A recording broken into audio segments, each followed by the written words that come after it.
कुछ लोग हॉलीवुड के देवनुमा माइकल क्लार्क डंकन की तरह होते हैं। एक अकेली माँ का पाला ये 6.5 फुट कद और कुछ कम 150 किलो वजन के साथ एक चलता फिरता देव था, लेकिन अंदर से इंतहाई नरम और शर्मीला इंसान था। शिकागो के क्लबों के दरवाजे पर खड़ा ये अपनी रोजी रोटी कमाता या कब्रें खोद देता। किसी ने इसे मशवरा दिया, हॉलीवुड चले जाओ। हॉलीवुड ने इसके डेल डॉल पर जब इसका मासूम सा चेहरा देखा तो उसे मुस्तरद कर दिया। वक्तो हज़ात ने जब बहुत परेशान कर दिया तो ये बैठकर रोने लगा। ये किसी फिल्म का सीन ना था, लेकिन ब्रूस विलिस ने इसे रोते देख लिया। इसी ब्रूस विलिस ने इसे फिर जॉन कॉफी का किरदार दिया।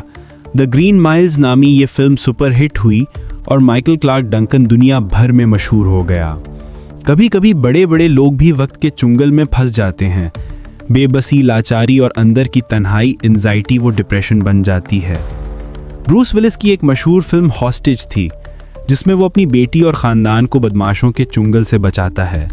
उसकी बेटी की मासूमियत और बाप की सर धड़ की बाजी ने अपने वक्त में इस फिल्म की बहुत शोहरत दी थी। यकीन करें, एंजाइटी और डिप्रेशन भी अपने मरीज़ को हॉस्टेज ही बनाते हैं।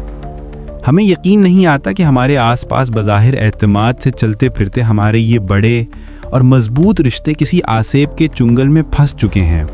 बिल्कुल ऐसे ही जैसे माइकल क्लार्क डंकन की जिसामत देखकर कौन मानता है इस जिस्म में एक मासूम से बच्चे का दिल है, जबकि उस वक्त इस किरदार को हमारी मुकम्मल तवज्जो चाहिए होती है। ऐसे किरदार को अगर कोई ब्रूस विलिस ना मिले तो मायूस होकर वो इस एंजाइटी वो डिप्रेशन के आगे हार मान लेता है।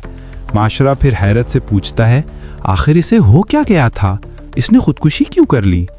जवाब सादा होता है, इसकी किस्मत में कोई ब्रूस विलिस नहीं था।